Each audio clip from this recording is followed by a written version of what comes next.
Today I'm sharing how to set goals and using the 12-week year method.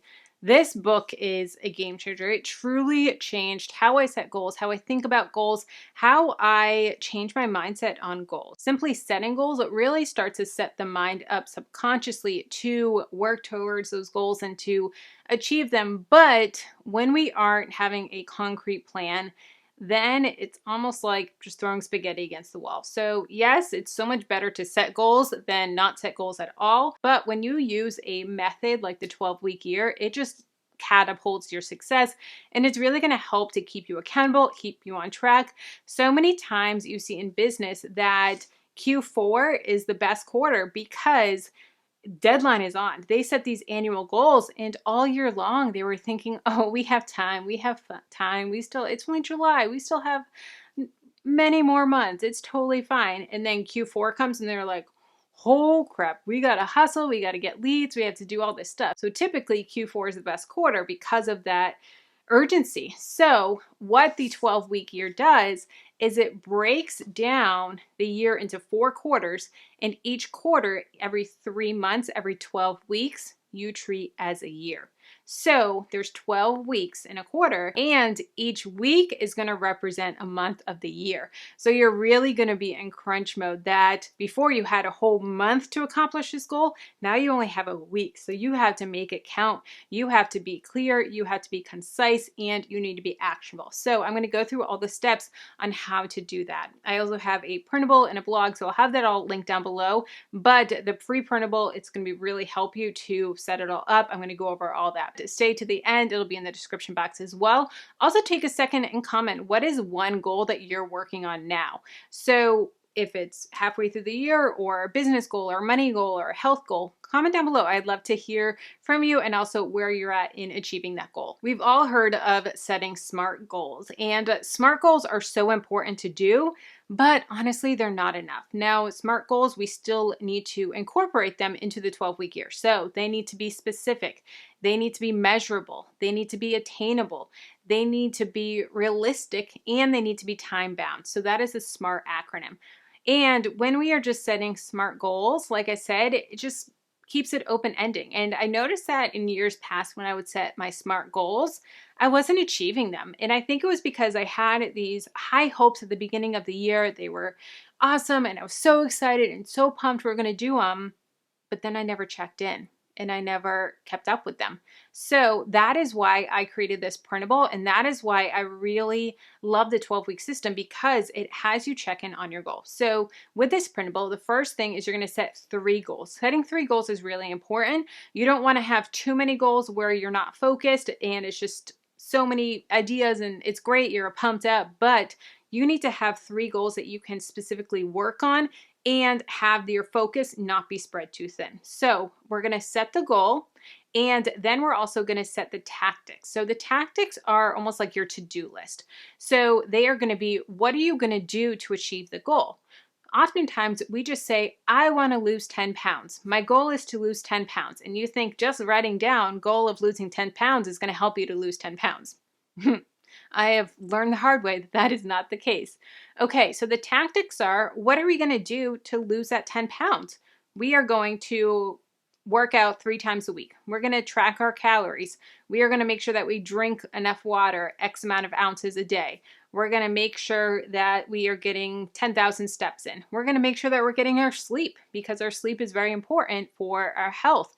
And these are the things that we're going to make sure that we're doing. Next to each tactic, we're going to put a due date. And the due date may be daily, the due date may be weekly, or the due date may be a certain day from now. So say we are wanting to grow our social media, and we want to have a goal of 200 new followers on Instagram this quarter. That is our goal. Then what are we going to do it? What are tactics to do this? Okay, we are going to be posting on Instagram social media 7 days a week. Daily uploads. We're going to be making 5 reels a week. We're going to be making sure that our stories never go dark. So our stories, there's always new engagement in our stories. We're going to make sure that we answer every single comment and every single DM. Okay. And then what is our due date? Our due date for the 200 followers is the end of the quarter. So it is on March 31st, 2023, or maybe it is on March 1st, 2023, or whatever it is, but having that due date so you know when to check in. Next, the second page of this printable is let's recap. Let's see how we did. So we're going to have our goal. Then we're going to check, did we achieve our goal? Yes or no? Okay. Then we're going to say, okay, with this specific goal, what went well? What needs to be improved? And even if you didn't achieve the goal, I bet there's still things that you did really well. And even if you did achieve the goal, I bet there's still things that you can work on.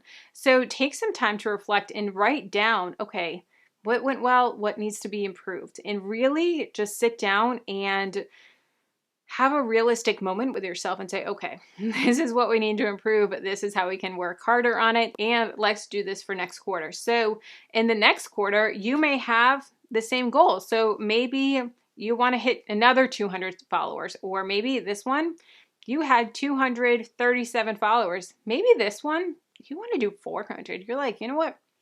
I can crush it. I learned a lot this quarter. Next quarter, I can implement a lot of those and learn new things and grow it even more.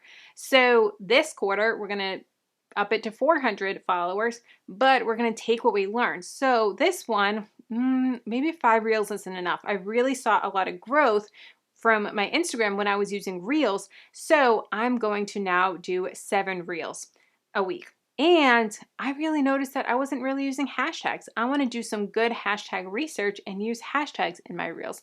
I'm going to reach out to some people and do some collabs and really gain community. And those are the tactics that I'm doing for this quarter based on last quarter and what I need to improve. Another example is if you are a virtual assistant or you want to become a virtual assistant for a side hustle or an online business, and you have to look at your tactics. Now, remember, your tactics are like your to-do list and your planner. So what am I going to do this quarter to get new clients? Okay, I'm going to be looking on Fiverr and Upwork for people that need them, and I'm going to build a profile and have myself available for new clients. I am going to reach out to old clients and saying, hey, do you have any more work that you need me to do? Let's work again. We really worked well together. Another thing that I can do is I can ask for referrals. Hey, do you know any other people that are looking for virtual assistants?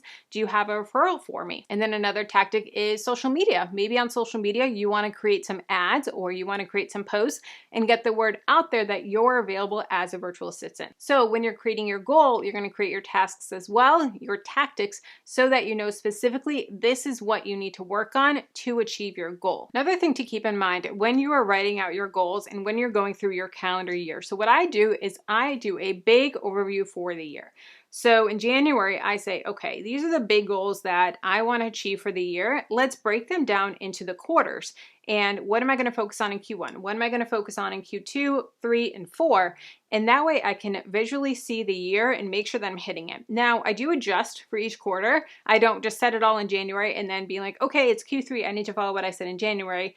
I take a step back and be like, all right, is this still realistic? Am I on track for this? What do I need to change? Or is this still good? And I also look at the year. So for example, for my business, Q1 is really big on YouTube videos of teaching people about money and really helping people with their New Year's resolutions. And a lot of people are on fire. Let's pay off debt. Let's start saving. Let's learn how to invest.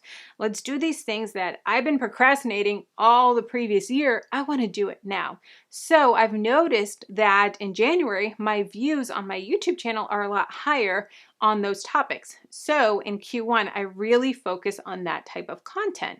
Then in Q4, I've noticed that that's a big time for brands. That is when brands are reaching out to me and doing brand deals because they have money to burn because their budget is almost out. And if they don't use their budget, they lose it for the following year. And with holiday sales, Christmas, they've noticed that sales are a lot higher in those times. So brands are going to be big in Q4. So what does that mean for me? That means in Q3, I need to be proactive in pitching brands and saying, hey, Q4 is coming up. Let's work together on this. I have these ideas. Or last year we worked together. Let's do it again. Last year's campaign was really successful. Let's do another one. Let's go bigger. Let's go better.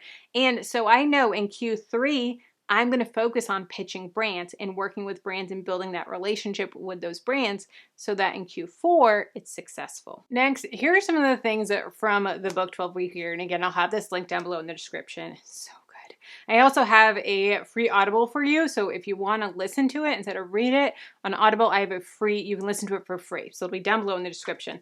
But here's some things that they just say it so much better than I can, so I'm just going to read it right from the book. But effective plan structure. So this is 5 criteria when you are creating your goals. And these are some things to keep in mind with goal setting. So number 1, make them specific and measurable. So we said that before. So we want to make sure that they are very, very specific. Rather than, I want to lose weight. I want to lose 10 pounds. I want to get to where I can do a handstand. I want to reach X amount of followers on social media. I want to bring in X amount of revenue on social media by this day. Next is state them in a positive manner. So state them in I am statements and saying, I am achieving X amount. I am getting down to 150 pounds. I am making 6 figures through my business. I am doing this. You want to focus on the positive versus focus on the negative and saying, I hope to, I didn't really achieve it last year, but maybe this year. No, I am, and make it a positive statement. Criteria 3 is to make them a realistic stretch. So you want to have your goals stretch you, but not blow you out of the water. So you want to make it a little bit more than you think that you can attain. So if you're writing your goals and one of your goals is 6 figures and you want to have a 6-figure business, rather than saying, I'm going to make $1 million this year and it's going to be amazing and I'm going to be a millionaire this year in my business. It's year 1 in business, but I'm going to make it $1 million. That's a little bit of a stretch. Maybe the prior year you made, I don't know, $20,000, and this year you want to go up to $100,000. That's a little bit more realistic. If you have the plan in place, you have the ability to make that happen, then that's more realistic than going from 20,000 to $1 million. Now, people have done it for sure, but you want to have a little bit of a stretch and you want to be realistic with it. So many people also don't do the stretch. They just say, okay, this is what I've been doing every single year, and every single year I do this. And so that's what I'm going to have my goal. No, you want to stretch a little bit. You want to go a little bit further than you think you can. That's also going to make you work harder so that you're not just, yep, this is what I've always done. Criteria 4 is to assign accountability. You want to have someone that you can check in with your goals, have an accountability partner and saying, hey, this is what I'm doing, and weekly check-ins. I love the app Marco Polo. It's a video app. You can also do it with voice memos, but I do video with a couple other social media people, YouTubers, Instagrammers, and we do it almost daily and saying, hey, these are what we're doing. And just this morning, I did a check-in on my goals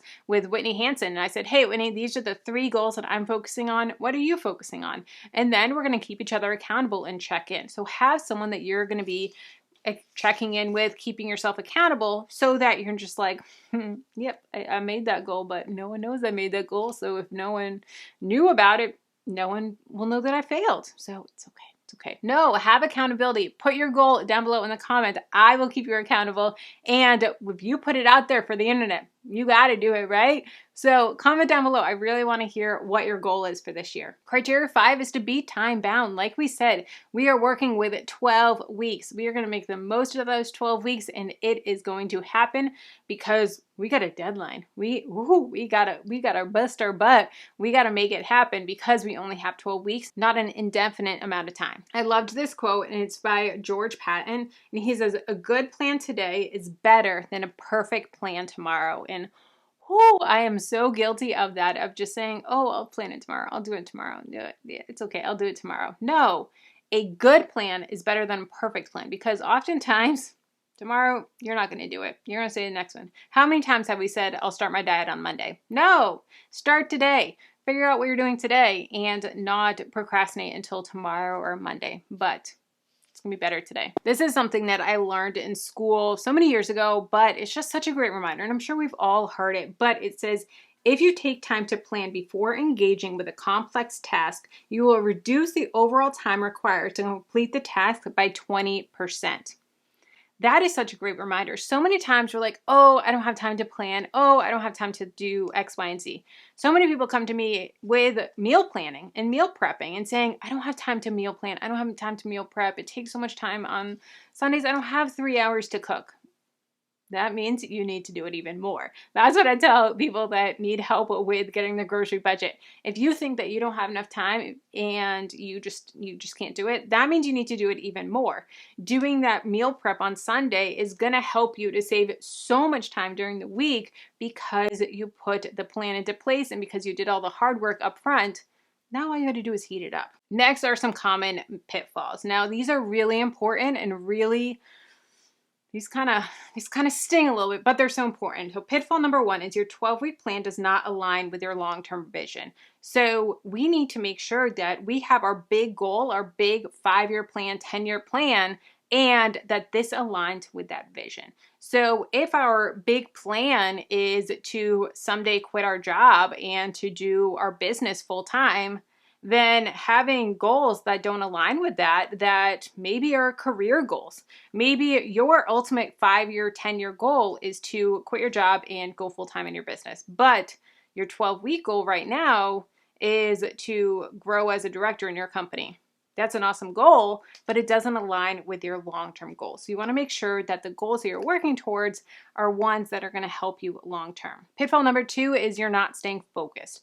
This is why, honestly, I love the 12-week plan because you are forced to stay focused. So many times we're like, oh, we still have time. We still have time in the year. It's okay. It's totally fine.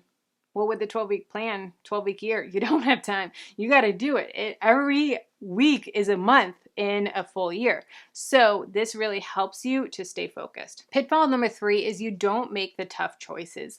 So many times we want to do it, but we don't do it. And we're like, you know what? I'll do it tomorrow. I want to script videos and film, but I'm feeling kind of lazy and I just want to watch a murder show.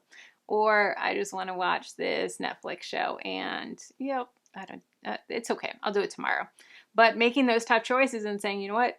Future Kelly is going to appreciate this. Future me, yep, she's going to want to do this. Pitfall number 4 is you don't keep it simple. This plan, I love because it's so simple. I love that it's 3 goals. And these are the tactics that we're working towards, and we are just going to focus on these 3 things. In my business, I have 10 revenue streams, but right now, I'm only focusing on 3 of those revenue streams, and 3 of them, that's my focus, and I want to make sure that this quarter, that is my main focus and not spreading myself too thin. Pitfall number 5 is you don't make it meaningful. Why are you doing it? Why are you wanting to put in the work? What is your why? It is so important to really remember your why for your goals. And your why should be bigger than you. Your why should be people in your family. Part of my why is you guys. Part of my why is it breaks my heart, the comments and the messages that I get from people saying, I want to grow my income, but I don't know how. I want to start a business, but how do I do it? How do I even start? Where do I even go?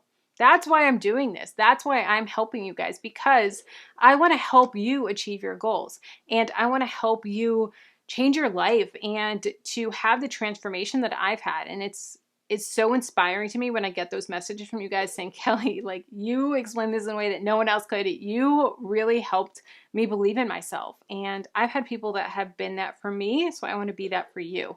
And that's my why. So having a why as part of your goal is so important. Grab your freebie down below in the description box. Let's keep the conversation going. If you want to know side hustles that you can do from home, ways that you can make money from home, check out this video here. And if you want to know our 10 income streams, how we make money online, all the juicy details, check out this video here.